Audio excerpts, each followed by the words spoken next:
Gonzalez. I'm an intern for Kucinich in Dover, and the fact that you're here shows that you already know that young people can make a difference in politics. But if you needed an example, you could look at how Dennis Kucinich ran for the Cleveland City Council at 21 and was elected when he was 23. After that, he set a record as the youngest mayor of a major American city.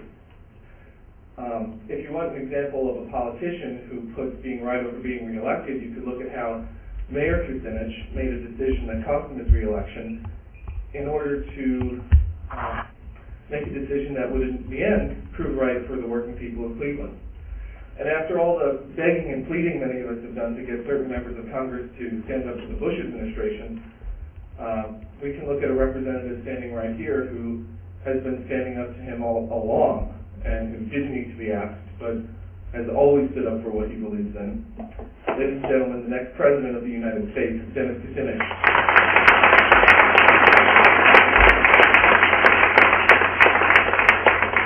Thank you very much.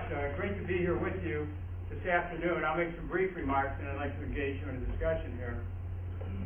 We had, I think, a very important moment in the debate that took place earlier this week in New Hampshire, where Democratic candidates were asked how long could they imagine the troops being in Iraq? Would they be there?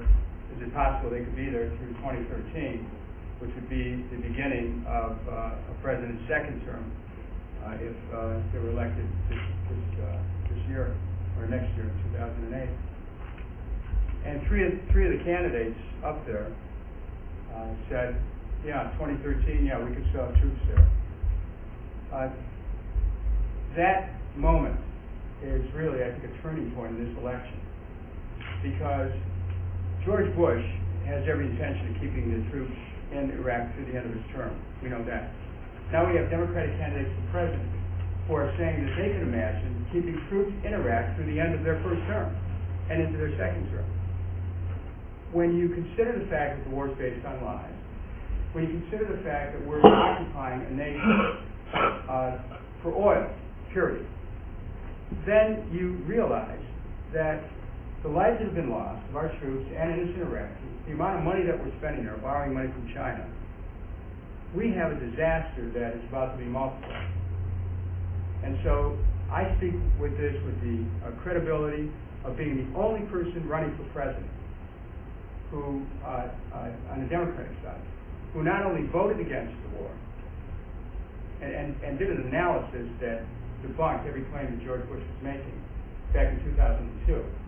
If you were to go to the web, type in Kucinich Iraq Analysis 2002, you'll see how I had it spot on. 100% right. Now, why was that? Because I'm smarter than everybody else? No, I'm not. Because I did my homework. I studied everything I get my hands on. Everything that I saw said Iraq didn't have weapons of mass destruction. Everyone knew Iraq had nothing to do with 9/11 or with Al-Qaeda's role in 9/11. Certainly didn't have the intention or capability to attack the United States. So not only did I write this analysis, but I led the Democrats. I led and organized 125 Democrats to vote against the war. Now, if you can remember back then, right after in the post-9/11 days, when the drumbeats for war and revenge were very strong, to stand up and challenge this was not a small matter. I'm back in my home district in Cleveland, Ohio. There were people very upset with me that I challenged the war in the way that I did. It seemed like it was unpatriotic to challenge the war. But I saw it being based on a lie. And I said so 5 years ago, when they started to vote for appropriations for the war. To me, it's very simple. If you say you oppose a war and then you vote to fund it, excuse me. I mean, who can, with a straight face, maintain that they oppose something and meanwhile give it hundreds of billions of dollars? I mean, you wouldn't give $1 to a charity that you didn't agree with, or a cause that you didn't agree with, but hundreds of billions? So we have candidates who claim that they're standing for peace when they voted either for the war and or to fund the war, and who have said of Iran, all options are on the table. We've got a crisis in our Democratic Party. Not just of candidates who say one thing and do another, that's politics, but of a party that was elected in 2002 on a promise to end the war, and now we're still at it. And now they're talking about appropriating another $190 billion. We're, I think, at a turning point. in this country. We're either going to reject empire and resource wars and move towards being a nation among nations where we work with the world community to sustain peace and to move towards sustainability, or we're going to make another grab for empire. And throughout history, the nations that grab for empire inevitably crumbled. We cannot maintain our nation as a free nation and stay in this war in Iraq and plan a war against Iran and continue to destabilize the Middle East region. We can't do it. We can't afford it financially, morally, spiritually, by any definition. We cannot afford it. So, this campaign becomes the vehicle for reclaiming our nation, for expressing a higher sense of nationhood, and for a statement of a world as one, that we understand that the world is interconnected and interdependent. And when we know that, and our politics speak to that, then we begin to reclaim a sense of who we are. Because the choices that our nation reflects, like it or not, reflect something about ourselves. And if our nation is expressing choices that do not reflect who we are, then we have an obligation to set it in another direction. That's what this campaign is about. So I'd like to talk about a whole range of things. And what you're interested in means something to you as well. But I wanted to set the frame of this discussion from the standpoint of where we are today. We're in a situation that as we continue in war, not only are our financial resources undermined, our spiritual and moral resources undermined, but our Constitution is undermined. We're losing our civil liberties every day. One thing or another comes up. Congress is not challenging this administration. We have our Constitution is being trashed. Our President and our Vice President should both, by all rights, be impeached. And yet we are at a situation where we're permitting the kind of conduct to keep going on and on and on. And we're leading ourselves towards the path of more and more war. To me, this is not what America is supposed to be about. And so, on a doctrine of strength through peace, I'm talking about the end of unilateralism, preemption, first strike. The end of war is an instrument of policy. America joining the world community to meet security challenges. America is a nation among nations, not above nations. America is abides by international law. In effect, what we're talking about doing is flipping the neoconservative doctrine of peace through strength, the doctrine of preemption, unilateralism, first strike, the doctrine of imperialism, just flipping that on its head and saying we're going in a new direction. And so that's what this candidacy represents. A chance for a new direction for America, a chance to reclaim a connection with the founding principles of this country, which were not supposed to be about imperialism, nor war, but civil liberties, but recognizing the claims that all people have to life and liberty everywhere in the world. So I appreciate the chance to be here, and I'd like to hear your questions and or comments. Let's talk. Thank you. Thank you very much.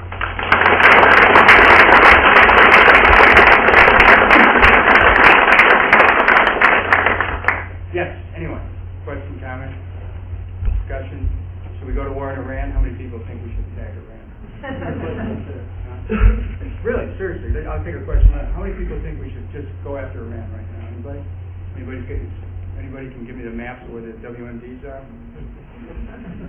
This is what we're facing. Same lie. Took us into Iraq. They're doing it again. Same thing. It's like if you played sports and you ran a play. Worked. Here's the next play. Same thing. Again. Worked the first time. You're ready to do it again. See, I'm the one person who can stand up to this matter and to challenge it. I'm not somebody who can be conned or can be lied to. Some of these candidates running for president. Check this out. You're running for president of the United States, and you tell the American people, well, the reason why you voted for the war is you were lied to or tricked or deceived by George Bush. Wow, what a recommendation that is. Ready to be president. I was fooled by George Bush.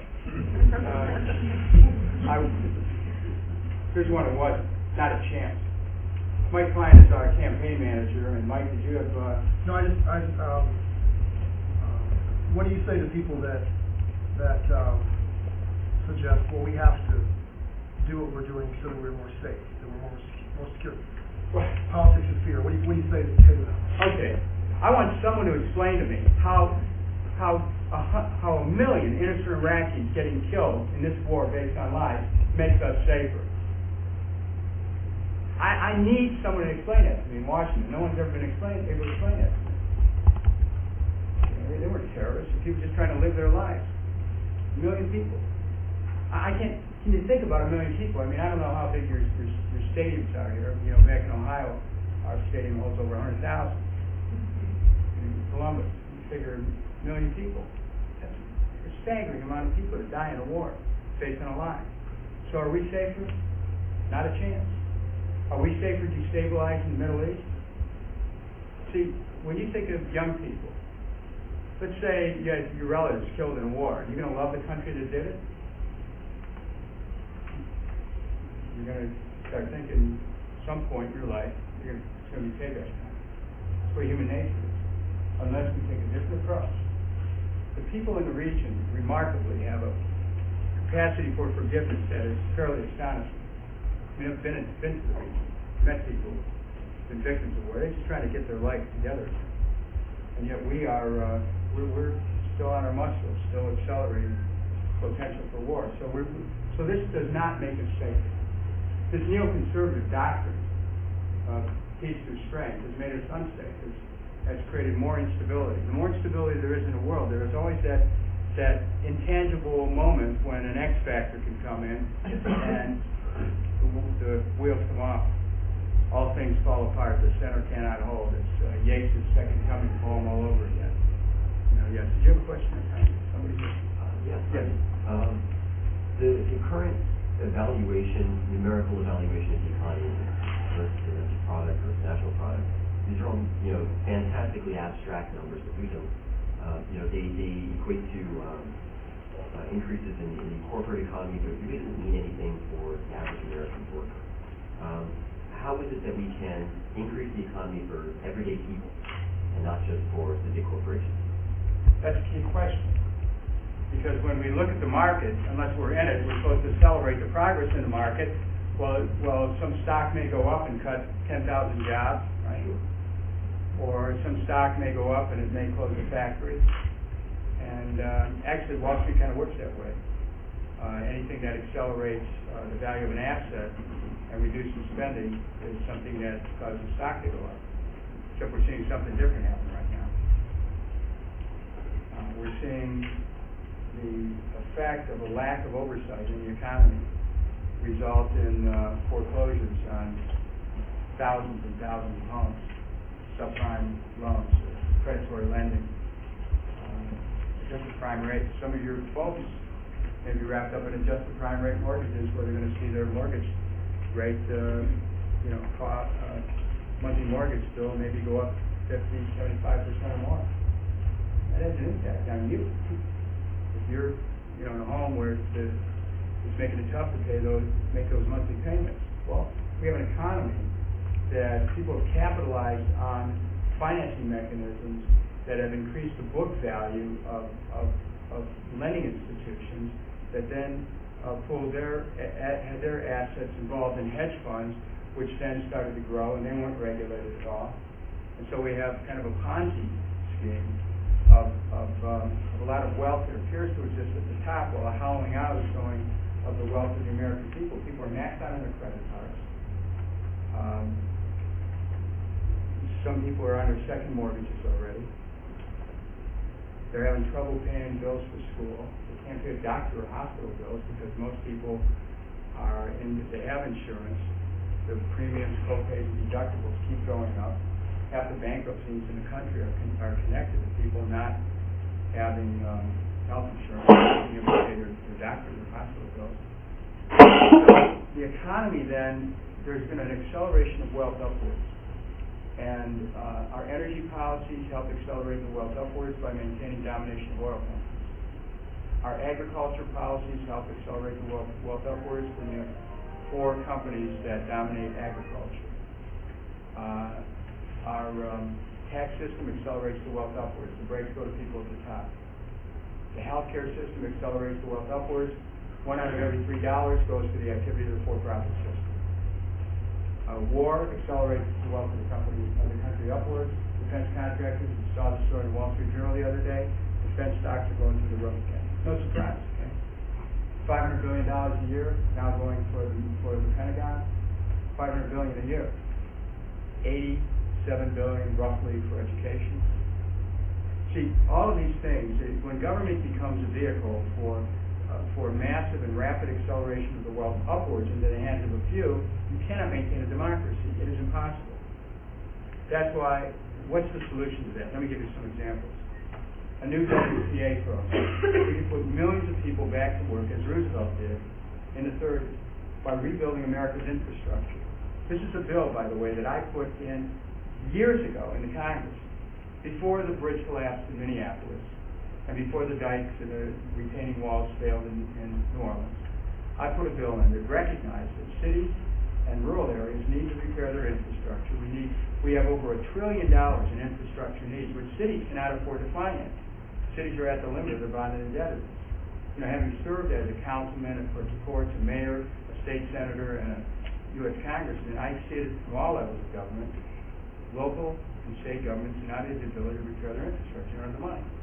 So I promoted a bill. It's now embodied in H.R. 3400. It's a bipartisan bill that will rebuild America's infrastructure, creating a federal bank of infrastructure modernization that will take funds that aren't used in the Treasury and loan them out as zero-interest loans to the states for $10 billion, a minimum of $10 billion a year to begin infrastructure programs to repair bridges, water systems, sewer systems, schools, libraries,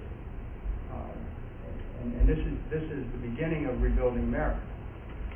We have the resources to do that. We should be doing that. In addition to borrowing the money internally, we also have the ability to start spending money into circulation. We're creating jobs, infrastructure is an investment for business. People see an infrastructure, they see new streets, new sewer systems, and let's say wireless, because that's part of an infrastructure now, broadband. We create a place that business can invest, small and large business. We need to do that. Now that's one part. I also have a proposal to put millions more to work in what I call the Works Green administration. We need to take a direction of sustainability. How does that work? Think of what it'd be like to have millions of American homes retrofitted with wind and solar technologies, depending on what was favorable for a certain region, where the government actually paid for it. People would then, drive down the cost of energy for themselves, which is a way of giving money back to them, putting back in their pockets, but also lower our consumption of hydrocarbons, because of course our economy is based almost totally on hydrocarbon consumption. Homes, which are big consumers of energy, we could focus on homes, send these micro technologies, wind and solar, and start to dramatically reduce this carbon footprint. We create millions of new jobs doing that. People would make these units, and people would install them. And families would then start to save a lot of money, and businesses would as well. In addition to that, we then spawn investment in energy technologies and green technologies. We could really, there's a lot of talk about how fast we could reduce carbon emissions. We could have a pretty rapid reduction in carbon emissions if we look at it nationally, from a national policy standpoint. A Works Green administration will transform every single department of the federal government to put it on the path of sustainability. The Department of Energy will be about promoting wind, solar, green technology. Department of Education, teach environmental principles. National Aeronautics and Space Administration, develop environmental technologies, which you then, at the alpha stage, which you then license to the beta stage to businesses, who can then create economic growth. Department of Agriculture, sustainability, water resources, helping small farmers out, getting back to issues of parity, making sure farmers can get the money they put back, linking farmers with local markets. And these are the kind of things, making sure farmers can get their price and get it to market. I mean, these are all things that the Department of Agriculture would be involved in. Every area of the federal government would become about sustainability. We reorganized the whole country that way. As president, I called the American people the same way John Kennedy did on in a race for the moon, by saying, look, our journey here is really earthbound when it comes to energy. Let's all join together in looking at our own, like personal audit. How much water do we use in a day? Do we need as much water? How do we make sure we don't waste water? Energy, what kind of light bulbs we use? How much energy we use during the day? Computers, how can we reduce the amount of demand that computers draw, because it's a huge amount of energy that's used with computers. I mean, there's all kinds of ways that during the day, the kind of cars we use, how they're fueled, all these things come into play with the choices we make, the products we buy, the food that we buy. So we create an environmental consciousness in America. We create millions of new jobs doing that. This health program I'm talking about, H.R. 676, I wrote the bill. I was co-author of the bill with John Conyers. Creates Medicare for all. Everyone in this country would be covered. And we really have the money there right now to cover everyone. It's just that a third of the money goes to the for-profit system. We would secure the jobs of doctors and nurses who currently are getting out of health care because they either can't make money or they can't provide the kind of service that they want to, and they feel the patients are in jeopardy with this current system. So we create money, you build the economy that way. If people are no longer paying high premiums, co-pays, and deductibles, and they might pay a little bit more in taxes, but they put thousands of dollars in their pocket or keep thousands of dollars because they're not paying it to the insurance companies or hospitals because there's no more co-pays or deductibles or premiums. That's more money for the middle class, okay? Education. I want a program that would enable every person from age 3 to and including college to go to a public college or university from preschool all the way to public college university tuition free. Now, people will, right away say, how are you going to pay for it? Question no one asks when they talk about war. But here's how you really good luck. So here's how you pay for it. You pay for the preschool program by 15% cut in the Pentagon budget. Now that's $75 billion a year if you have a $500 billion budget. Can it be done? Absolutely. I mean, I've been on for 8 years. I was the top Democrat on the subcommittee that had oversight over national security. When I first got to Congress, we held a hearing where the Pentagon had over $1 trillion in accounts that could not reconcile. 1,100 different accounting systems. Not being able to keep track of all the material and inventory that they said they had. Massive amounts of waste. Missile systems, this Ronald Reagan Star Wars idea, which was based on fraudulent testing, but it didn't stop it from advancing. Tens of billions of dollars being spent for it. Programs like that can't. Nuclear weapons building programs can't. Take America in a new direction, working with the world community on matters of security. We could start to reduce our costs dramatically. Where do you put that money? In education. What do you do if you have a universal pre-kindergarten program? Creates jobs. Creates jobs for preschool teachers and counselors and people who teach music and arts, because that's what you teach children, and language in those early ages. And then you put some more money into elementary and secondary education. Now what about college? Here again, I think we have to start looking at our young people as like investments in the future of the nation. I believe every young person who wants to go to college, public college or university, should be able to go tuition free. Now, people, you hear that right now, you go, wow. But, not only how you're going to pay for it, but what are the implications if you start giving education away, right?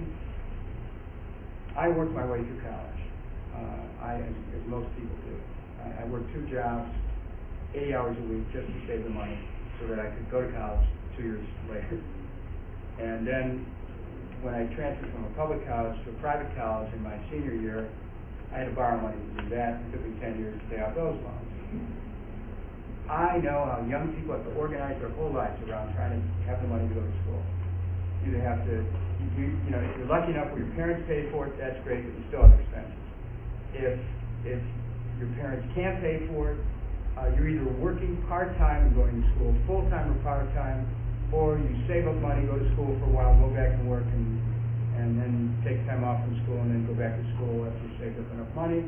Or if you're lucky enough to get a partial scholarship and then you borrow funds, you're going to be strapped with loans that you'll be paying far after you're done with school.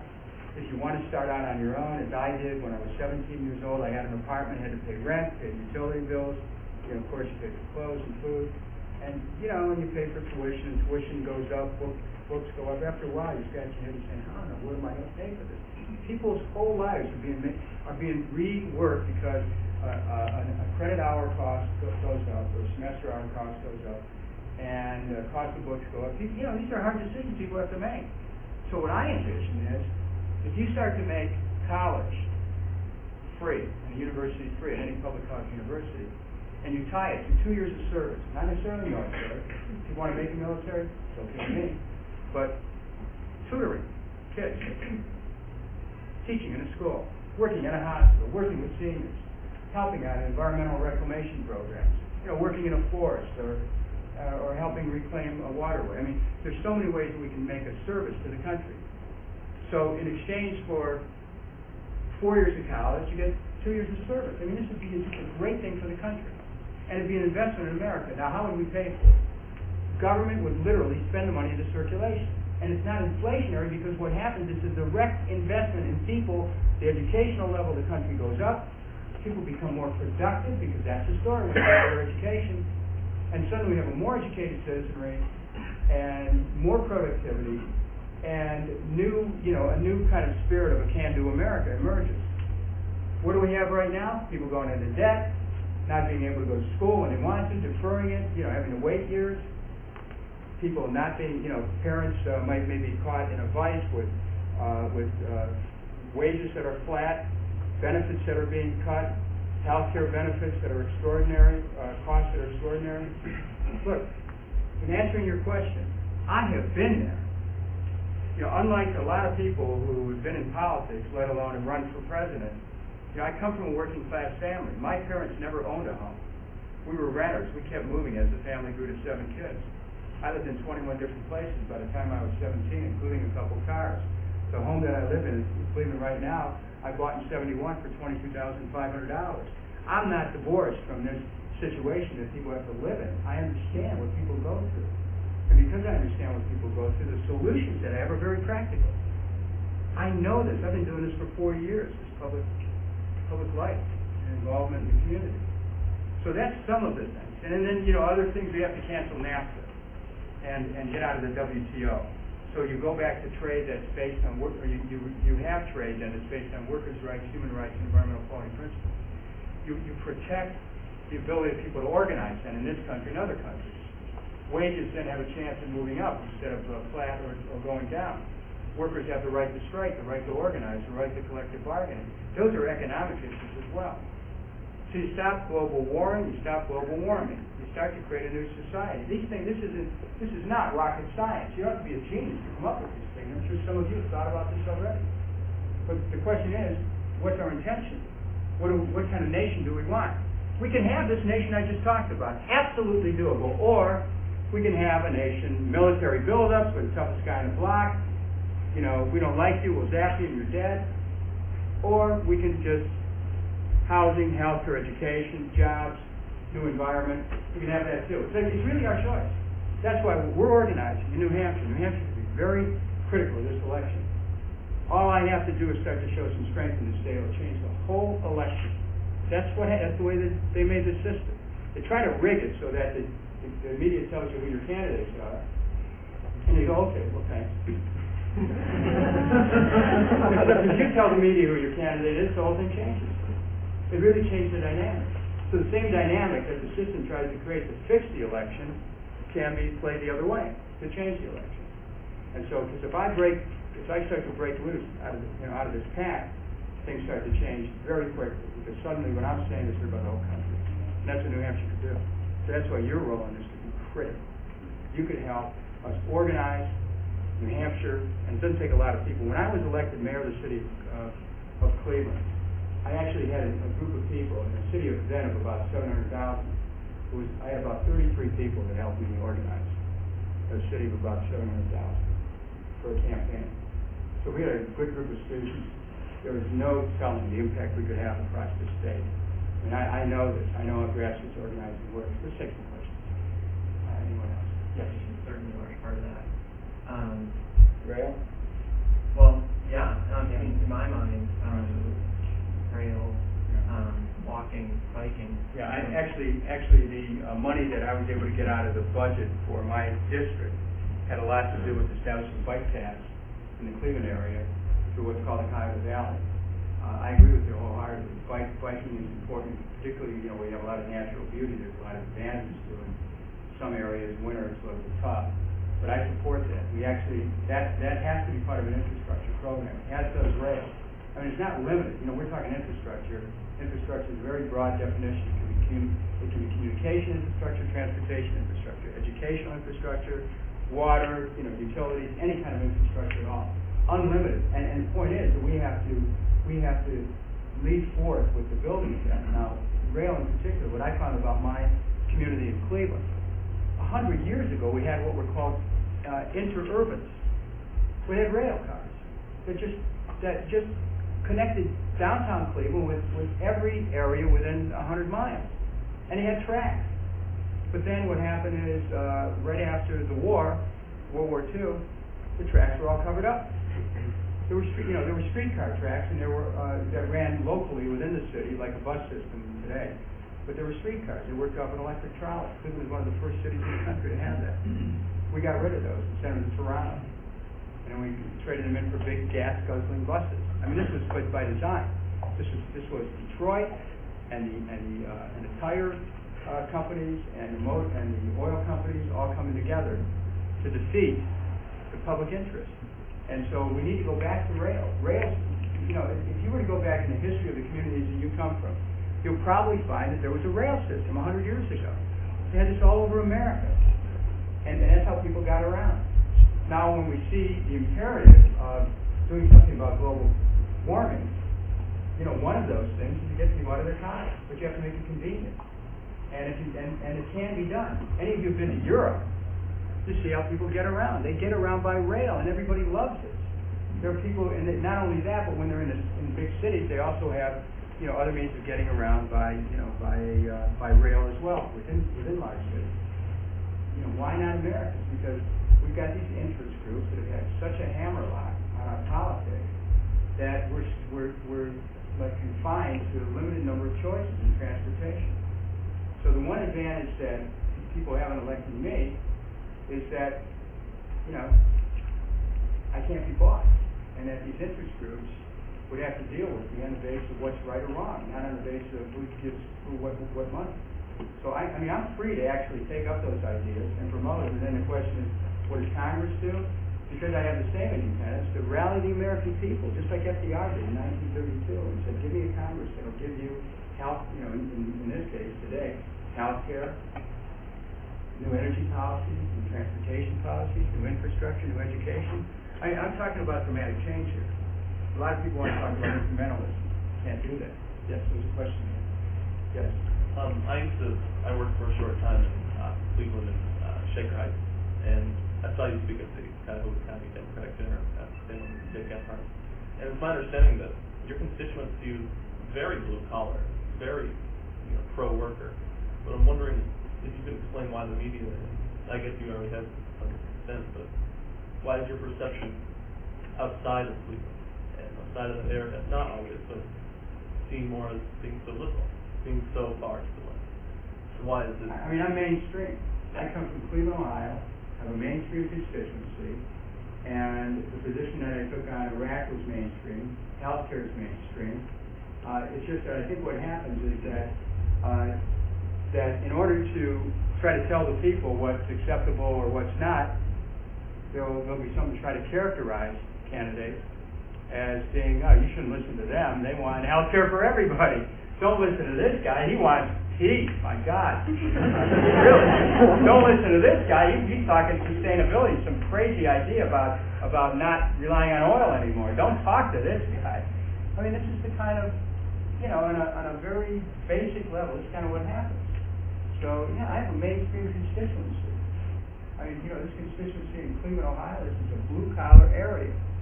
My dad was a truck driver. I told you, I live in the same home that I bought in '71 for $22,500. It's like, if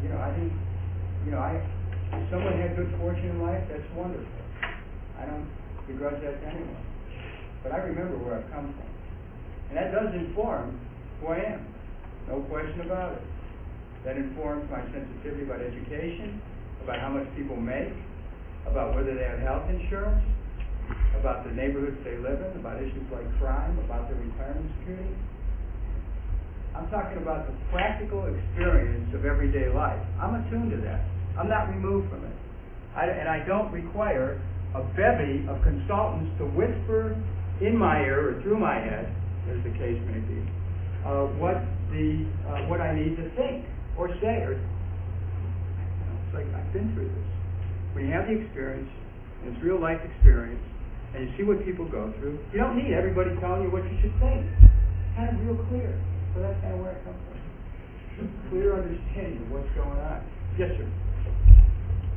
I'm voting for you, so there's no problem. I think you're the only qualified person.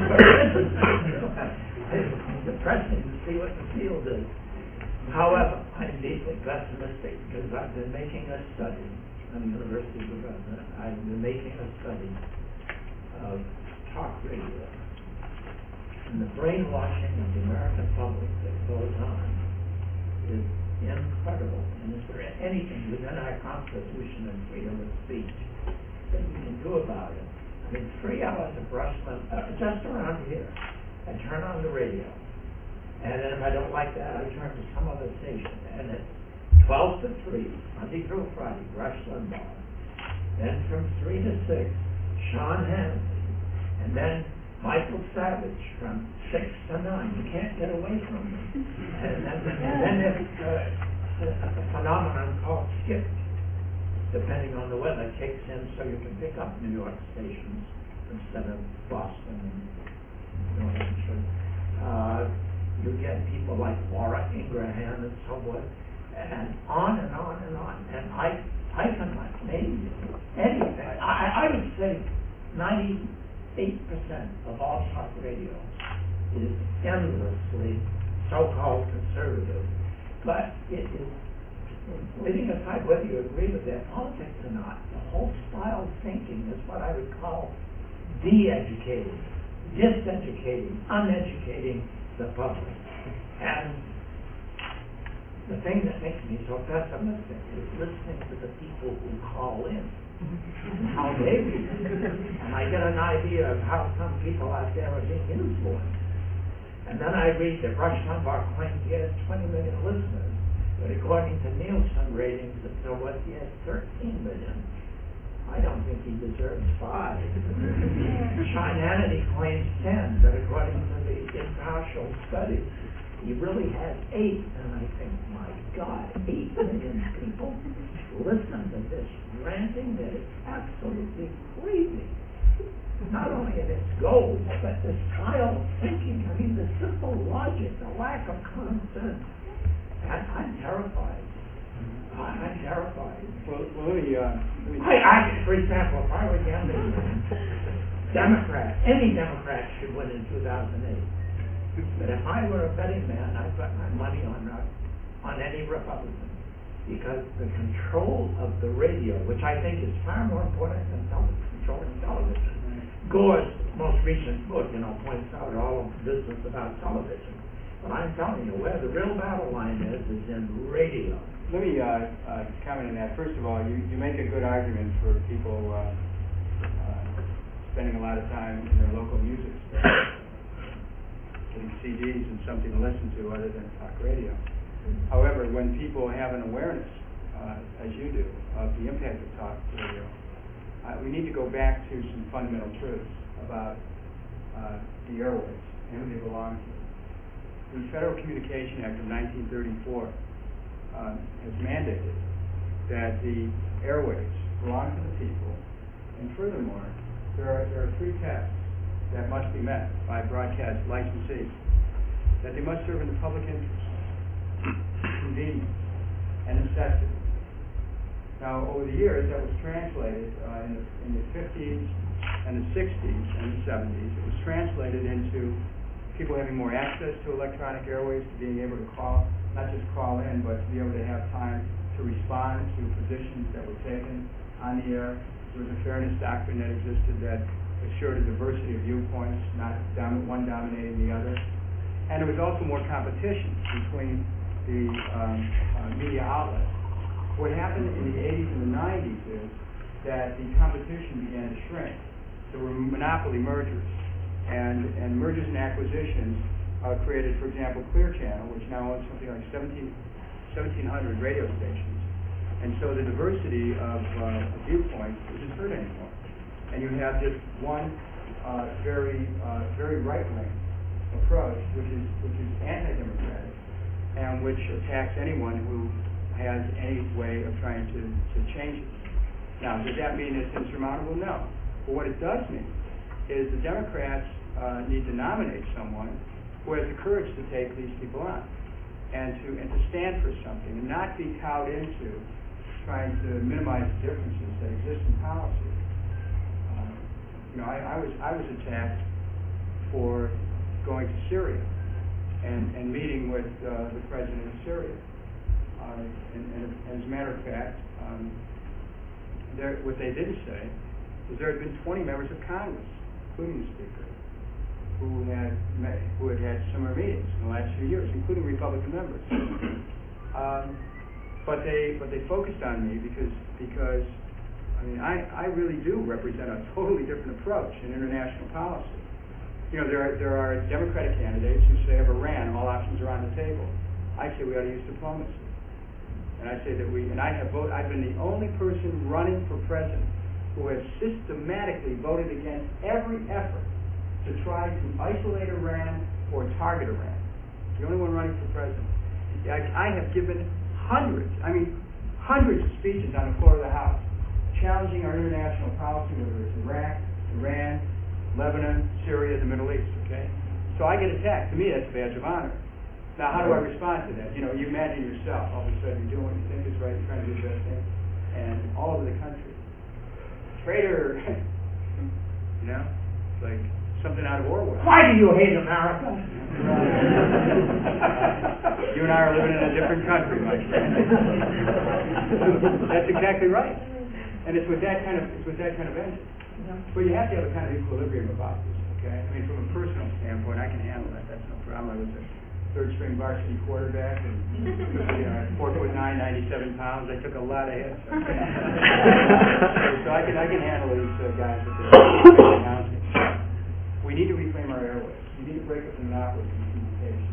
We need to reinstitute the fairness act. We've got to give people access to the electronic communication. And we have to have federal candidates have to get free time. Dude, we own the airways. Hello? We hate to tell somebody like Murdoch that, but we own the airways. They belong to us. Not just radio, but TV as well.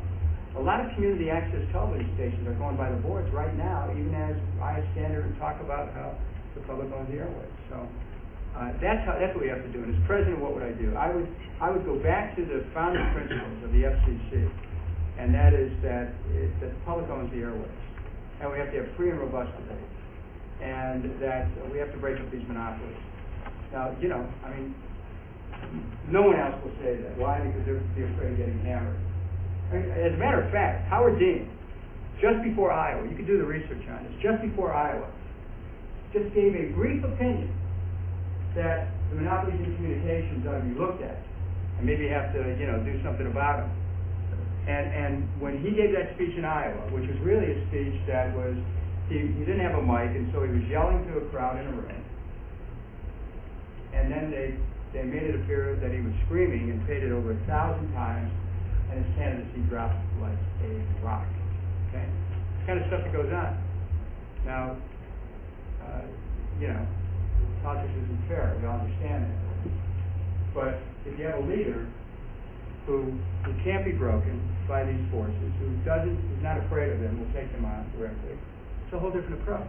So I'm ready to do that. All I need is a vote of the people. And I'm ready to go forward with that. And not just take them on, but if we have to take elements in Congress on as well, I'll do that too. See, the American people need to be rallied in defense of their own interests. And having spent so much time in government, as a city councilman, first ran for office 40 years ago, as a clerk of court, citywide elected office that controls the administration of the judiciary, as a mayor of Cleveland, as a state senator, as a six-term Congress, and I'm not a rookie at this. It's like, I'm ready. Next question. Somebody else has a question. Yes. Like in the debate, they don't seem to call on you a lot. I don't know how you handle it. I experienced it. I'm complaining. Go ahead. Yeah, but I'm watching and waiting for you to talk to the people, and I hear Hillary, Obama, and I'm going, what's Kucinich going to be called on?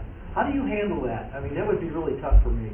Well, when I'm standing up there, first of all, I know you take notes. Well, I do take notes, but I also try to listen at the same time, because it can be a problem if you're taking notes and not listening. but I'm standing up there and I'm listening carefully. And just to share something with you, there is a fellow who appeared on the American Idol version in Great Britain, singer. He was a he sold mobile phones. He sang opera. Last name was Potts. First name was Paul. And he came, and so he did this presentation. And he looked like a very unlikely fellow. I mean, you know, walked in onto the stage. One of the women, it may have been Paul Abdul, says to him, "Paul, what are you here for?" And he says, "I'm here to sing opera." Now this is on the internet. If you've never seen it, you've got to see it. Paul, Potts. He started, and you know, there was a little opera. I mean, everybody can sing opera, right? You know, we all sing opera in the shower, right? I mean, everybody sings opera. So when you hear a guy say that, it's like, oh yeah, right. In 45 seconds, he had people, it's almost like a big hand, pulled people out of their seats, cheering, applauding, crying. It was, and he did it with his voice. It was an amazing thing to see. And so I actually listened to him before every debate, really.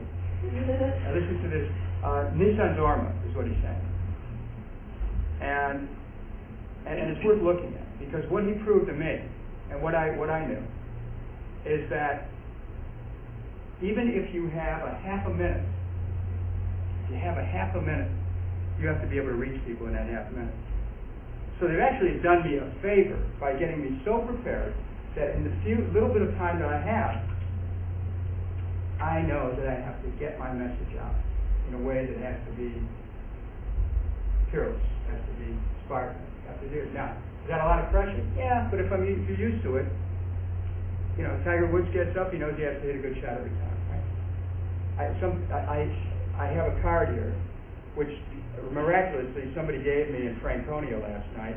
I had given it away, but this, I don't know if you've ever heard of a baseball player, Cleveland Indians, by the name of Rocky Calavito. For those in my generation, you hear this name, it rings a bell. Younger people probably haven't heard of him. But let me tell you about him. He became famous because in one game, he batted 4 times, and every time he was up, he hit a home run. Every time. And so in the last time I ran for president, I would have this card up right here. So I reminded, you know, there's Rocky Calavito, and I'm thinking every time I'm up there, I have to hit a home run. So how do I deal with that? I deal with it by not, first of all, by not letting it bother me, you know, but knowing that when my time comes, and it will, that I just have to be ready to knock it out of the park and to do the best I can. And when I saw Paul and how he sang, to touch people's hearts in a short amount of time.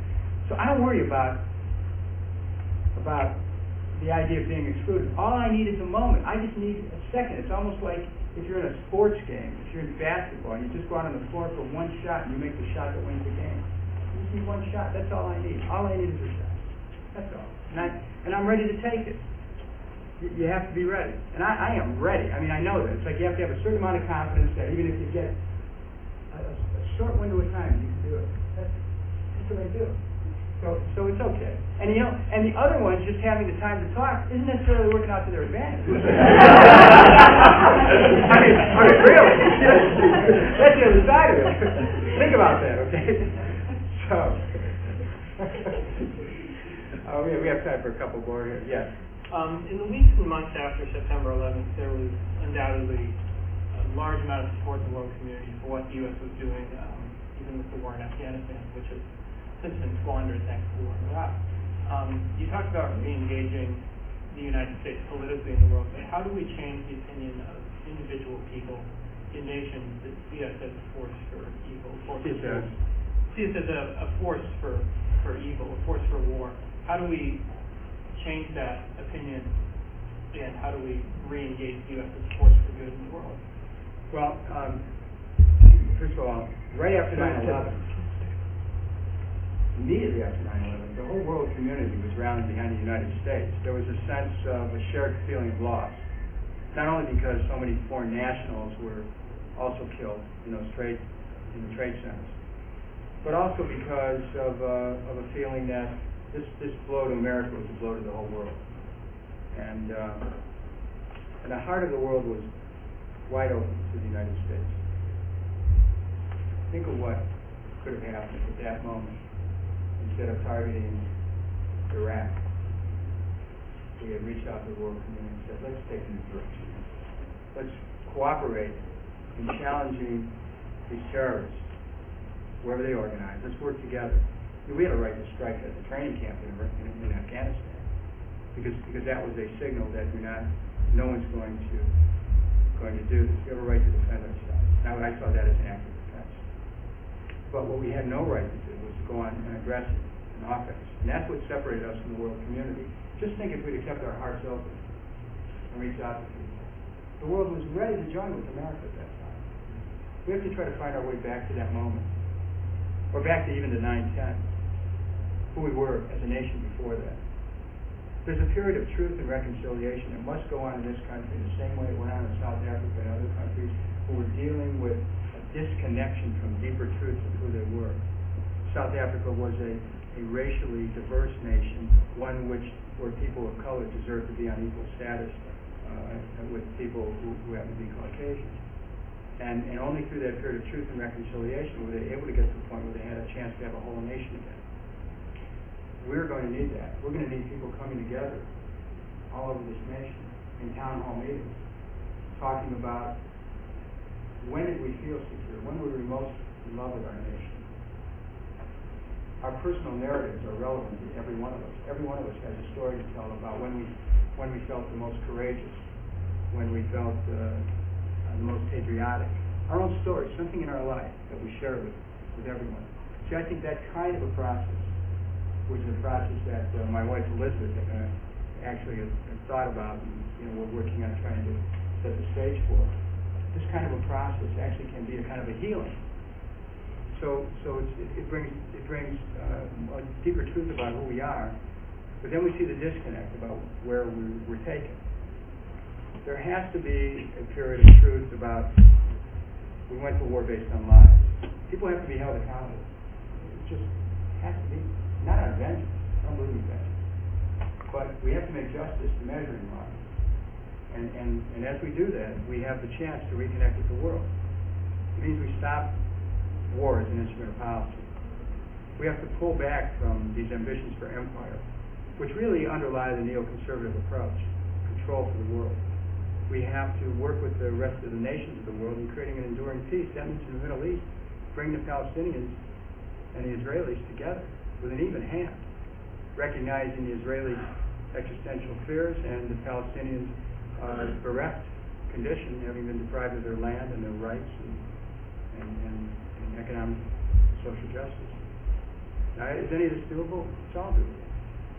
But we have to take a new approach. We can reclaim a sense of felicity with the countries of the world. Before I go, I wanted to share with you one story, because this really tells you the potential for us reconnecting with the world community. My wife and I went to, just came back a few weeks ago from our second trip to the Middle East in a year. In our first trip to the Middle East, we went to Syria, Lebanon, Palestine, and Israel.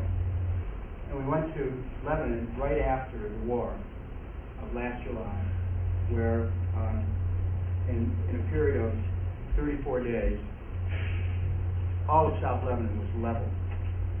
30,000 structures destroyed. I've never seen this kind of destruction in my life. I was in Bosnia and saw a lot of carnage in the aftermath of it, but I've never quite seen what Elizabeth and I saw when we went south of the Litani River in the south of Lebanon and visited places like Einata, Ben-Shabil, Maroon, Ross, the border, and other cities. Because what we saw, schools, libraries, hospitals, stadiums, cemeteries, highways, bridges, bombed, small business areas bombed out. houses leveled, like 30,000 structures were destroyed. Walking out of the street, the smell of death was everywhere. Cluster bombs, unexploded ordnance everywhere. In the last 3 days of the war, Israel dropped 4.5 million cluster bombs on southern Lebanon. Astonishing amount of ordnance dropped. And most of the stuff that was dropped was made in the United States. So as we came down the road, we saw big signs that were put up that said, "America, this is your democracy." And when we pulled into Cana, the town of biblical lore, Cana, where Christ was said to have performed his first miracle, we came in there late at night. We wanted to pay our respects to people who had lost their loved ones in a well-reported incident where a 1,000-pound bomb dropped through an apartment house where women and children had gathered in the basement and killed everyone who sought shelter inside. Dozens of women and children had been killed. So we wanted to pay our respects, and we were met in Cana by a man who, through an interpreter, led us to this makeshift graveyard where the women and children had been killed were buried. And as we walked, Elizabeth and I walked down the road, just observing the pictures of the deceased propped up on little stands over the grave. We were literally frozen in our place at looking at this one picture of a little boy who's perhaps a year old, wearing a red sweater and a blue shirt, and a beautiful smile on his face. And if you didn't catch yourself, knowing you were in a cemetery, you'd almost smile at this picture because it was so cute. And it's the kind of picture that maybe parents years ago would take a child to a department store to get a picture of their child. But then you realize that this beautiful child is dead beneath his feet in a way similar to all the children that were killed. And so I started crying quietly, and my wife started crying. As I'm standing there weeping, my hand reached around to comfort me. And it was one of the people in the village. And got my composure, and he moved with us to the next grave, and he beckoned to the next grave to the picture of a woman and 3 children. And he said to an interpreter, "This was my family." Now, they knew I was an American congressman. They knew who paid for the bomb. And he was just comforting me, and he's showing me his family that was dead there. So we stayed with him for a second. It was pretty overwhelming. And when we left that grave, we walked across the road, down a very narrow alley, over a huge mound of rubble, and to the site of where the bomb dropped. And there were still fragments of clothes in the debris, and still shell fragments in the debris.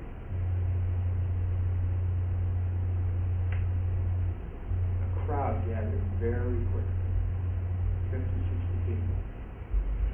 Word spread through this little village area that an American congressman was over his wife. Now, we had no security with us. The area was lit only by the beacons of these little motorbikes that were surrounding the area. And people, what happened next, I'll never forget the rest of my life. People, many of whom had lost loved ones, began to call out from the crowd through the interpreter. We love America. Tell the American people we love them.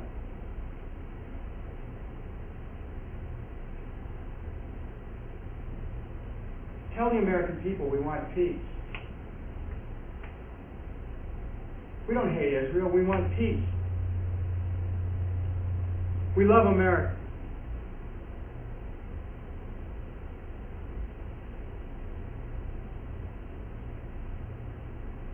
I have never seen such a display of compassion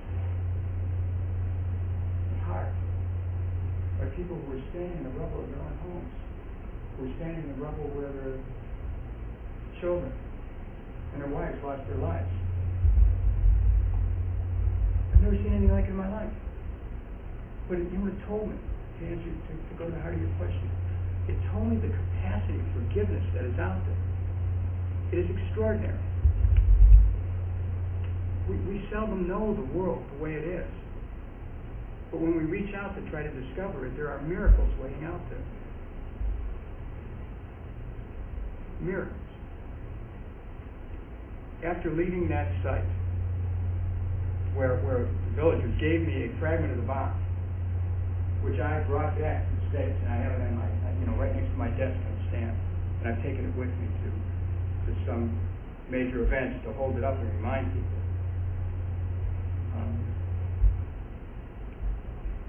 I went back across, my wife and I went back across the road to the cemetery before we left. And I literally got down and I knelt in front of the grave of that little boy. And I made him a promise. And I promised that I was going to commit myself to working to create a world where children can live, where they don't have to worry about perishing mortals. If you want to know anything about why I'm running for president, just remember this trip that we took to Canada.